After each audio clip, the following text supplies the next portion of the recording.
Believers broadcast. Of course, I'm your host, Eric Gilbert, and we just thank God for you allowing me to come back in your home one more golden opportunity, that I may bring a word in season to the wounded, to the hurting, and downtrodden, and let God's people know it ain't over till God say it's over.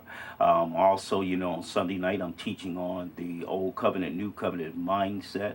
I'm teaching on the fact that it's a heart change when it comes to what God wants to do from the Old Covenant, New Covenant. You can catch that program every Sunday night at 7 o'clock p.m. on this same station, channel 17 analog and 916 digital. Teaching on the tithing series. I think right now we're on lesson number 8. I'll be teaching on it for the rest of the year because in spite of what men think or what they say, you know what? I'm here to fulfill the word of the Lord. I'm here to do God's will. And sometimes doing God's will, you got to be able to stand alone sometimes. But you know what? I'm never alone because I know it's brothers and sisters out there walking to the truth. And they encourage me when they see me. And, all of them not encouraged. All of them, they saying, Brother Gilbert, you still wrong. But you know what? Don't we stand before God? We all going to have to give an account of the good and the bad. Well, my wife is still on her sabbatical. So, I decided I'd come back and do some Saturday shows. And like I said, we're getting ready to go into the lesson. I hope that you're having a blessed year. I know it's times like this we truly need a Savior, that many believers' minds and hearts are being attacked in what they see and what they don't see. And many believers hearts have waxed cold because we walked away from the Word of God and we're staying on the principles of men. And you can find no peace in no man, but your peace comes with the peacemaker. Because he said, if you keep your mind stayed on me, I will keep you in perfect peace, a peace that surpasses all understanding. What I want to do right now, I want to talk about today about life. That life is a series of adjustments. Whether good or bad, our lives are ever changing each and every day. Sometimes we forget, I think, the struggles that young people have. I think sometimes we forget the struggles that we've had when we think we made it over the mountaintop. But as a child, they have series of tests. As a teen, they definitely have series of tests. As young adults, they have seasons of tests. As adults, they have seasons of tests. And as seniors, they have seasons of tests. And what I mean by that is that I think sometimes we as believers, we tend to forget how far God has brought us from, and that the struggles that we had growing up, we're silent about it. But we need to let the people of God and the children of God know that you know what? Life is nothing but a test. In every area of your life that you are entering, whatever door it might be the door of being a adolescent, it might be a door of being a teen, it might be a door of being a young adult, and it might be one of being an adult, that life is a series of tests. And what you have to understand is that sometimes when we're tested, we think, God, why? Why not? What's going on? And why is the Lord? I have a series of a little technicality, but I want you to know today, I just want to talk about that through life, greatness is only defined by what you overcome. Greatness is only defined by what you overcome. And only then can you qualify for the true purpose. It starts with attitude. If I look at some of the biblical characters and I look at how Joseph, how he was sold into slavery, and how it didn't look good, it didn't sound good, he was hated, he was mistreated, he was sold into slavery, and he was lied on. But what the devil meant for bad, God turned Joseph's life around for the good, because he told his brothers, he said, you know what? What you meant for bad, God meant for good, for the saving of many souls. And we know that was Jacob's youngest son, and we know just how Jacob felt about Joseph and what the other sons felt, the jealousy. And sometimes in our lives, you know what, as children, we get sold into situations that don't seem like it's fair. But you know what, beloved, I want to let you know this today.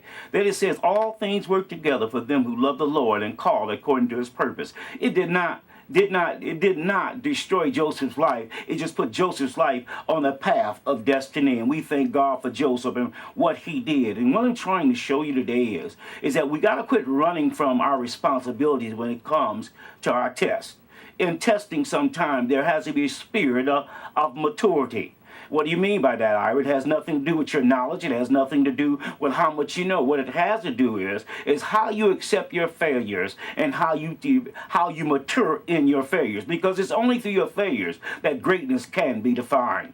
They say the greatest way to break a person with pride is through failure. And just like you, some of us, we failed in our marriages, we failed in school, we failed on the job, we failed our children, we failed everyone around us, and we feel like, there's no hope. We feel like that, no one loves us and that I messed up so bad. But let me tell you something, beloved. The only person that messed up so bad is those who blaspheme against the Holy Spirit. Quit running from your destiny, embrace your pain, learn from your pain, and allow God to use that greatness of failure that was in you to define what he's called you to do. It's time out running from our responsibilities. It's time for us to step up to the plate. Now, I want you to know something, too. That a lot of times when God uses us or God getting ready to prepare us, sometimes it seems like the whole world is turned against you. And sometimes it's those closest to you that can hurt you the most. So you must have the God type of attitude, and you must accept what God has called you to do. But this is it, though. You have to have the God type of attitude that by any means necessary, God, I'm going to succeed in the face of failure, in the face of doubt, in the face of frustration, in the face of defeat. I'm going to do what you called me to do. Too many of us are looking at people's lives from the prosperity movement and how, some people are blessed and how blessing is tied up in a big house, a big car, a bunch of money in the bank. But you know what, beloved? None of that stuff means anything to God, because if we go and look at the scripture, and I'm not mistaken here, it's in 3 John 1, 2, 4, and I want to read this, and this is coming out of the Voice, because I want to let you know your destiny and your maturity in God, or whatever area you're in, is not lined up in the things that you have. It's lined up in who you know and whom you trust. Let's go to 3 John 1, 2, 4. It says this: My beloved friend, I pray that things are going well for you, and that your body is healthy, as your soul is prosperous. And it says, verse 3, I was thrilled when all the brothers and sisters would tell stories of your faithfulness. As you continue to walk in truth, the greatest joy in my life is hearing how my children are walking in the truth. You know what, beloved? God never did promise that big house on the hill, but he did promise you this. If you have the right attitude, he said, you know what? I promise you good health. I promise you, as your soul prospers, you're going to prosper. Because prosperity is never about things, because if it was, why did Jesus put in the scripture, love not the world, neither things in the world, for in the world lust of the flesh, lust of the eyes, and pride of life. So what we're seeing in the world, and what they call prosperity, it's nothing but things. And Jesus said it best. When the enemy took him up to the highest point, he said, if you bow down and serve me, I'll give you all the kingdoms of the world. What is the kingdoms of the world? The biggest house, the biggest car, the most money. What do people think about me? People's perception of me, I got it going on. But you know what? You can have all that stuff and still lose out on what God has called you to do. And it has to do with spiritual maturity. I'm not talking about just a natural maturity, because people can look naturally mature on the surface, okay? And that's from the pulpit to the back door. But on the inside, they could be a broken person going through, not maturing in the things of God, or even maturing in their lives. A lot of us have masks or faces on that we want people to see this picture of success. But what is success in God's eye? Success in God's eye is being content with what you have. Success in God's eye is that you're living all the days of your life with peace, harmony. When I say peace and harmony, it's all hell breaking loose around you. But if you keep your mind stayed on him, he will keep you in perfect peace, a peace that surpasses all understanding. Because, see, let me tell you something. A lot of y'all say, if I had more money. Well, why would God put more money in your hand, and with the money you have, you don't know how to use it? You might walk away from God. The prosperity movement came in, and it shows the immaturity of the body of Christ. It's nothing wrong with having nice things, don't get me wrong. But when we got people chasing things that are not in the will of God, and God saying your prosperity is based on your love for me, your love for others, and he said, I'm going to take care of you, make sure you have good health all the days you life. And he said, you know what? Another thing is walking in the truth, lining up with the truth of God. Many of us are struggling in our lives because of the series of adjustments in our lives have not been made. Some of us have matured from little children to teenagers. Some of us are stuck in our teenage years. Just like women and men go through menopause. The first thing a man wants to do when he goes through menopause, he wants to see if he still got it, okay? Well, you know what? That's a trick of the enemy, because it does not show spiritual maturity or natural maturity. What it shows is that you're buying into what the system or the world says you still got it. Yes, you still have it, but I'm talking about maturity on every level. You can be married and still not be mature in your marriage. You can have a business and still not be mature in the things of God. It doesn't mean because people have things that they're mature mature in the things of God. And life is nothing but a series of adjustments and tests. And I want to say this again. Greatness is only defined by what you overcome, and only then can you begin to qualify for true purpose. And it starts with the attitude of the mind, the attitude of the heart. If you keep your mind stayed on Him, He will keep you in perfect peace. Too many believers' minds on everything else. We're running at 150 miles an hour and the speed limit say 70, but we got to be there. We don't take time for ourselves. We don't take time to love ourselves. We don't take time to honor ourselves. We don't take time to spend the kind of time we need with self in order to have a life of gratification. Many of us are doing things we don't want to do, and they call stuff God. But you know what God would have you to have? God would have you have, you know what, bro? How you doing? Peace of mind. The joy of the Lord. I got food. I got a vehicle. I got nice things. But you know what, beloved? Ask Michael Jackson. Ask Anna Nicole. Ask O.J. Simpson. You know what I mean? Ask these people who had money and things, what did they go wrong at? And how they went wrong. Because you know what it really boiled down to? Lust of the flesh, lust of the eyes, and the pride of life. You don't want that kind of drama in your life. God never designed for the church to be on the Hollywood status. We see these people with these things and thinking this is the will of God. No, it's not the will of God. And a lot of times we have not matured in the ways of God or know His word in order to walk in the victory of God, because we're striving to have things and not the peace of God, not the love of God, not the purpose of God, nor the will of God. Many of us are spiritually immature when it comes to God in our lives. It's driven by our flesh. It's driven by what we see, what we hear, what we touch, and what we taste. And that's not God's will for us. He said, now I want you, Ira, to have peace. And even in the midst of a storm, you can tell those who mature in the things of God. It's because they don't shake easy. They don't rattle easy. They're not a conformist, but they know who they trust, whom they trust, and in whom is ordering their steps. Many days, many believers are struggling with a series of adjustments in life. Many of us have not got past the children age. Many of us have not got past the teenage. Many of us have not got past the young adult or the adult or the senior, because many of us, myself included, have been hurt on this journey. Instead of taking it to the one who can make it right, we usually take it out on self. Because I didn't finish high school, I can't be all that they say I can be. Well, first of all, that is only a stumbling block. Many of us have the little simple stumbling blocks in our way, and when it comes to the test of time where it might hurt or it don't feel good, nothing feels good when you're striving to have what God has called you to do. Nobody in the Bible can show me where they didn't go to a struggle to do the will of the Father. I'm not talking about the struggle of men. I'm not talking about impressing men. I'm not talking about your clothes, your house, your car. I'm talking about the kind of struggle that allows you to go to a place of repentance, to go to God and say, God, I cannot handle this again. It's yours. And leave it there.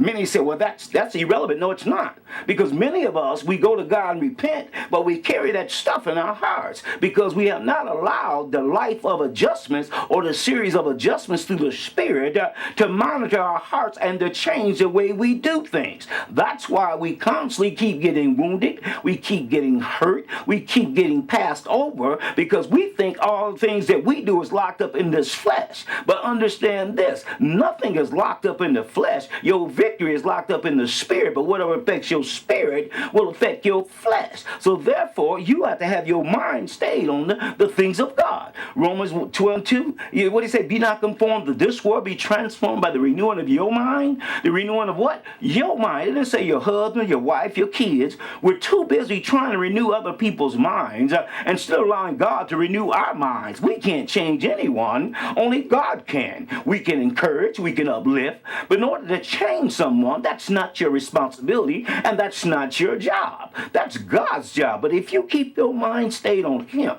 He will give you a perfect peace. What Ephesians 4:22-23 say? I want to find it here. It talks about the mind being renewed. And the reason I'm talking this way this evening, because I'm talking about life is a series of adjustments. And the question we need to ask ourselves, let me give you the scripture right here. Talk about renewed mind. You know why your mind has to be renewed? Because number one, your mind is selfish.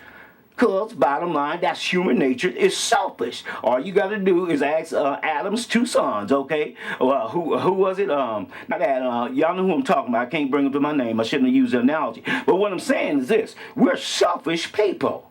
That's our nature. Because if we wasn't selfish, Adam and Eve never would have fell in the garden. God didn't remove that, but he gave you the opportunity, choice to deal with it. And the only way you can deal with it, you got to have the mind of Christ. And you got to forgive. You got to let stuff go. You can't keep carrying stuff from 10, 20, and 30 years ago. God wants to move you into a place of destiny, but you won't let go your failures of your past. Life is a series of adjustments. We have to understand that we can't be self-centered. Narcissism. A lot of people I see that on the main scene, they become many gods, okay? It's about them and their image. But what about the image of God?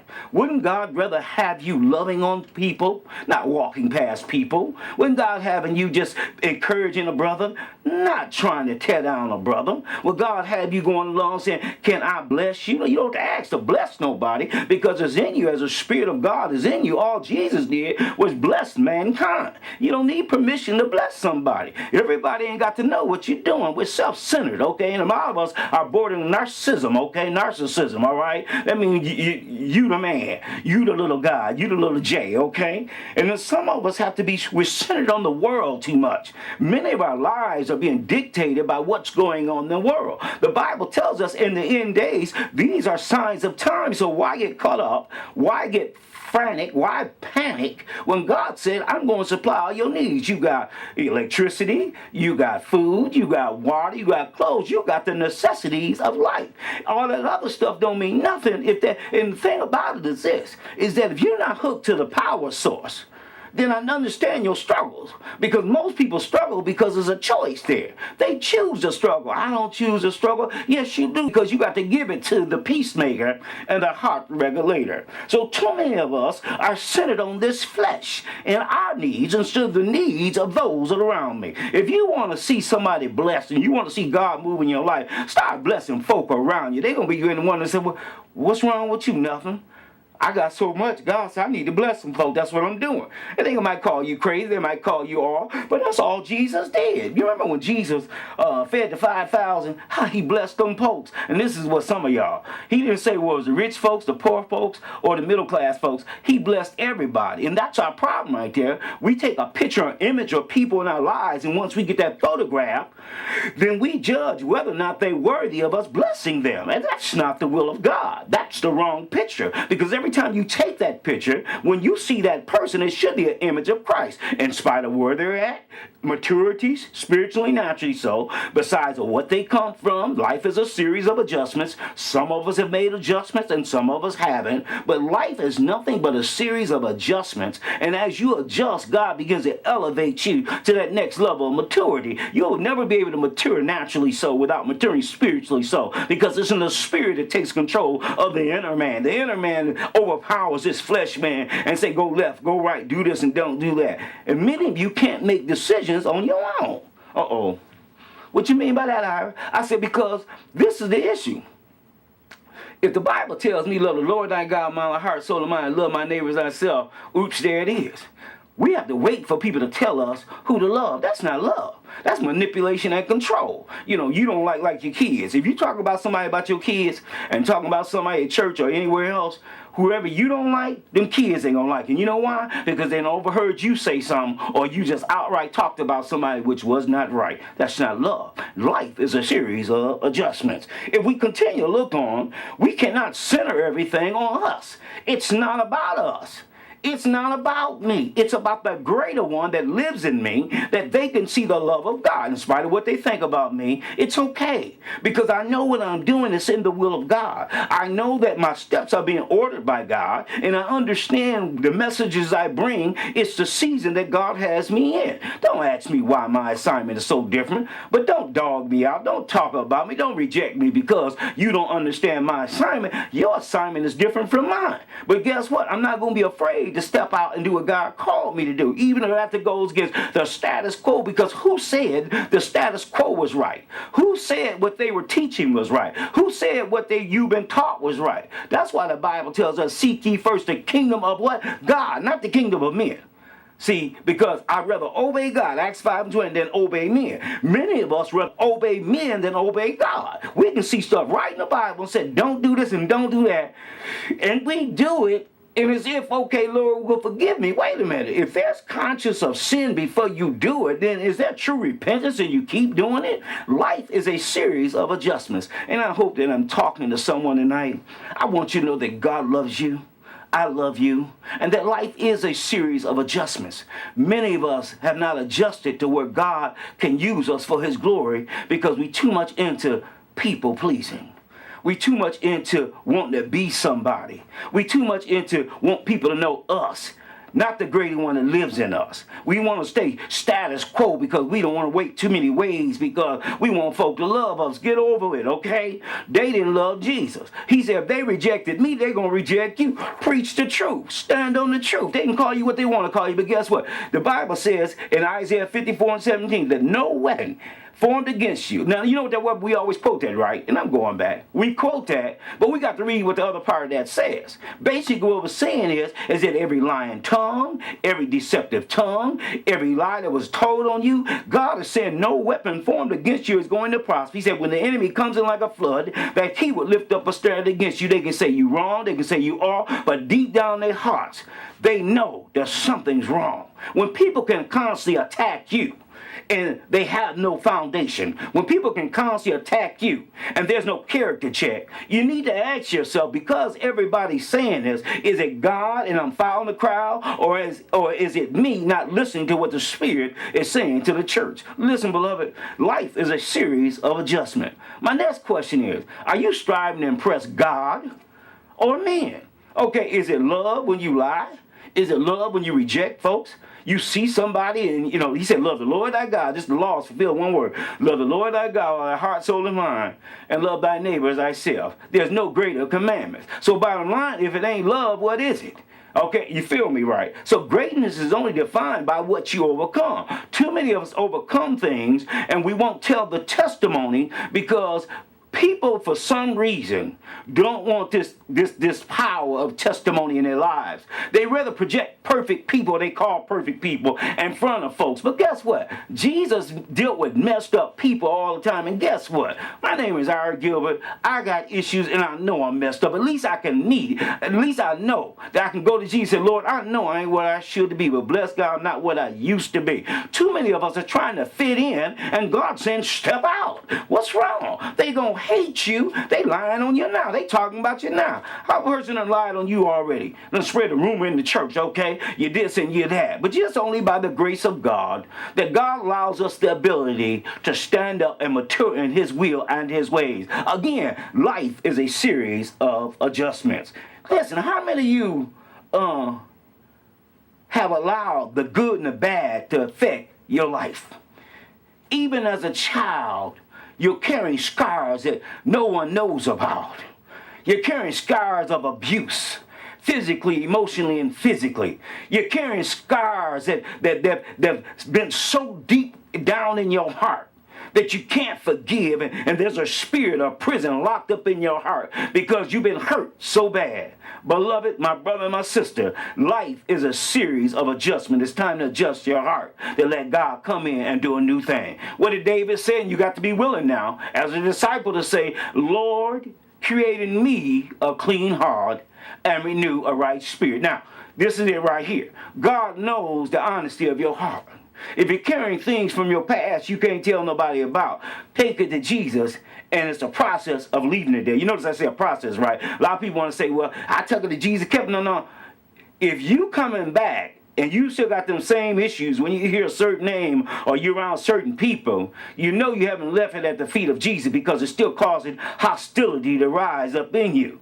Understand this, wherever area your pain took place in, as a child, as an adolescent, as a teen, as a young adult or senior, that's exactly where you stop growing at, and that level of pain is keep you in bondage and hostage to your future. And in Jesus' name, we release the hurt, we release the pain, we release everything that's not of God, and we rebuke the adversary now of your life. In Jesus' name, be healed, be justified, be set free. And the only way you can do that, you must take this to the feet of Jesus. Understand, life is nothing but a series of adjustments. And I tell you what, beloved, my battery ran out, but hopefully y'all can hear my mouth is big enough. I should have changed the batteries. But listen, I want you to know that it's not time out. It's not too late to have time to succeed in all that God has called you to be.